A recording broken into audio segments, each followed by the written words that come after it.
All right now, designing questionnaires, lecture 8, the second lecture of week 5. This is probably pretty useful, I reckon, considering we're asking you to design a questionnaire. So I would pay attention. I'll try and make it as clear as I can, as I always say. If you have any questions, please attend the Zoom tutorial, or if you don't have the opportunity to do that, you feel free to speak to me via email or your lecturer if you're not a flex student. All right, let's go. Okay, so in this lecture I'm going to talk about designing a questionnaire, writing questions and organising questions. It's very straightforward and you can find some further source information in chapter 8.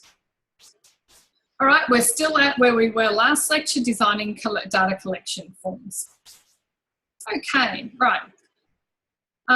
Move my face again, there we go. Designing questionnaires. If you want some more information on designing questionnaires, that also might be a useful link for you to have a look at. Okay, a questionnaire is the instrument used to question respondents. Okay, so that's the most important thing, is you understand exactly what it is.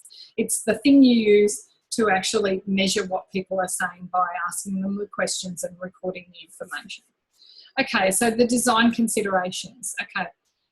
Most importantly, it translates the research objectives into specific questions. Okay, this is very, very important that you make sure that you know clearly your research objectives before you start trying to design your questionnaire. And you make sure that you go back at the end of your questionnaire design, have a look at it, read it, and make sure that it actually addresses the that you're going to get an answer and say, okay, so my research objective is to find out if people enjoy their cruise experience. And the question is, did you enjoy your cruise experience? Yes, no.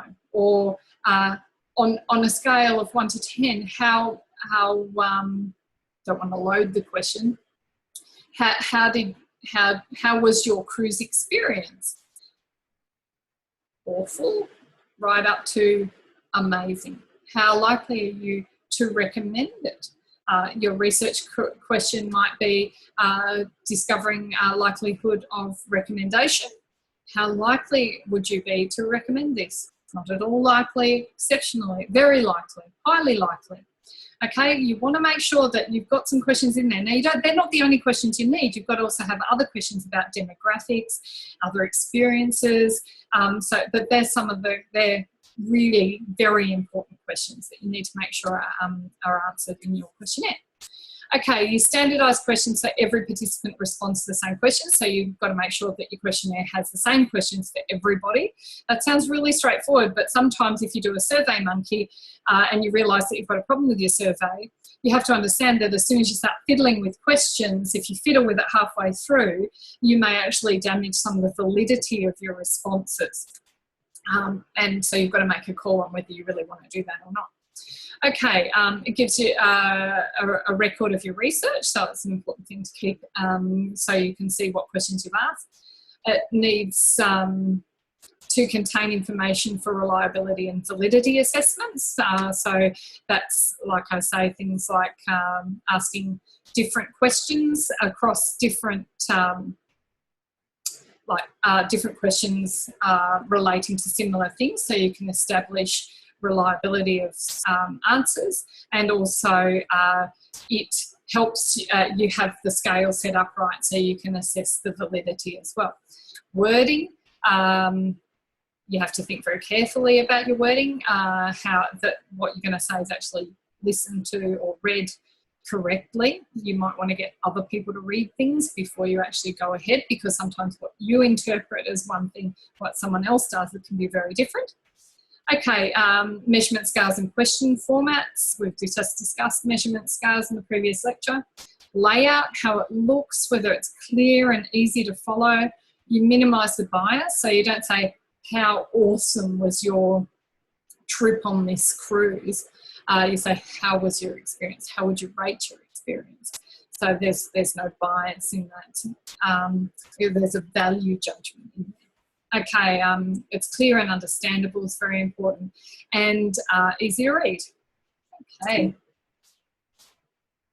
So when you're thinking about doing a questionnaire, just going back, and you're thinking about your assessment, these are the sort of things that you're probably going to be wanting to keep in mind if you want to get a good mark in assessment too. Okay, questionnaire design. So this is from page 215 of the reading. I don't find it exceptionally useful. It gives you a little bit of an idea of the process, but it is quite complicated. It's for pretty large projects, which most of us probably wouldn't do. Okay.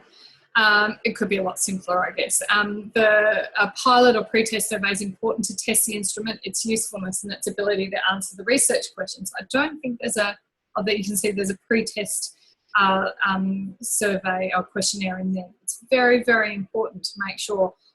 I have done loads of surveys in my life, not filled them in, but designed them. That's been something I've done as part of my work for a long time. And what I've found is that what I think seems really, really clear when I put it out to some other people that I know, and ask them to fill it in. They go, "What do you mean? I don't get that." And you're like, "What? It's obvious." No, it's not obvious. And so you have to reword. And this is worth trying on a number of different people, piloting, before you actually go ahead and do the survey. And then you have to code your responses to help with data entry. Okay, so when you're designing a questionnaire, you really need to think about how you're going to use the data and enter it, because keeping that in mind will make the process a lot easier when you're done. Okay, and I'll show you how to do that in SPSS in the tutorial. Okay, you measure attitudes, beliefs, behaviours and demographics. They're the key things that you usually measure in a questionnaire. Okay, evaluate questions. You have to, when you're doing any kind of survey writing or questionnaire writing, you must read them critically and make sure that you've minimised any bias, that you haven't loaded questions and said, you know, how difficult do you find peak hour traffic? It's like, no, some people might really enjoy it. They get to listen to their podcasts and they don't have anyone at home bugging them or at work bugging them. You don't know. So that imposes a value judgment. So you've got to make sure that you minimise your bias in your questions. Very important. One key thing we'll definitely be looking for in marking our assessments. And worded so people can understand and respond easily, as I've already said. Questions should focus on a single issue or topic. They should be brief as they possibly can and still ask the question they need to. They should be grammatically simple and they should be clear. Okay? If you have trouble with English, you really need to get someone to read over your survey or your questionnaire before you actually administer it. All right, questions should not lead the respondent to a particular answer. They should not have loaded wording. As I mentioned, it should never ask more than one question. So, because people get confused and they don't know how to answer it. It's like, well, I say yes to this and no to this. And I get questionnaires, I get surveys still where people have asked two questions in the one question. It's like, do you like this school and would you recommend it? It's like, well, no, I don't like this school, but I would recommend it because it's better than all the other schools. I don't know. Or I would recommend it, or I don't know. I do like this school, but I wouldn't recommend it because of this reason. You really have to be very, very clear and ask only one question. And you should never overstate the case, which I think I'm probably doing. Okay, a well-organised questionnaire has an introduction. It has some sort of cover letter that says whether it's, you know, so you can have well, it doesn't say necessarily, you can have a disguised or undisguised survey. So, for example, Coles might be doing research and you won't know, and they say, oh, you know, do you prefer Coles or Woolies and this and that. If you know it's for Coles, you might be inclined to sort of answer it in a particular way. So it's quite often, sometimes you need to disguise your survey. But usually, especially in any kind of research that we do from the university, it's got to be very, very transparent. So we always have undisguised surveys. But you have to assure anonymity and confidentiality. Whatever you answer in this survey will not be passed on without your permission, and we're not recording your name. And these days, people are particularly picky about whether they share their email address because they're worried they're going to be put onto a list, which happens quite often through marketing research. That sort of anonymity and confidentiality assurance can also assure people that you won't be taking their email address and using it for any reason, or in fact not even asking for your email address at all.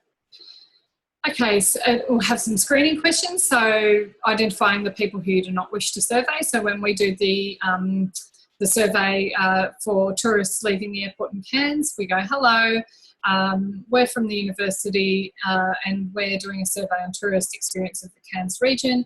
Are you a tourist? If they say no, then we say thanks for your time, have a great trip, and we move on. Okay, so straight up there's a screening question. And you can have all different types of screening questions for all different types of reasons. Warm-up questions, which are easy to answer. So, you know, I do demographics at the start of mine. This one says personal questions should go at the end. Depends on who you are and how you like to do your research and who you're researching as well. But you usually start with easy to answer questions, and then if you've got some more technical things or complicated things you want to ask, you usually put those in it nearly at the end. And then in marketing research, I think generally they tend to ask the very personal questions. So how old you are, how much you weigh, things like that. You're already committed to the survey. You might as well just give them all the information, and that's the philosophy behind it. Okay, here we go. Computer questionnaires, Qualtrics, SurveyMonkey, Google Forms. They're great. They can be really useful, and I encourage you to open up particularly SurveyMonkey because it's free, and have a look at designing a survey. It gives you a question bank. It gives you suggested ideas. It can really give you some good ideas in terms of how you might want to organise your survey. Someone else has asked me if they can use a Facebook poll for their assessment, and I'm not against that. If you can explain the reasons why you want to use it and what sort of questions you're going to ask within it, then that's fine too. You need to play and test and to understand how the responses are treated by the computer. So you might think you're going to get your responses in a particular way, but you need to do a couple of pilots, get people to fill them in, and then sit down and have a look at how the answers come to you so that you know whether you can actually import that into SPSS or analyse it in Excel or analyse it however you want to do. You need to make sure that that's producing usable data.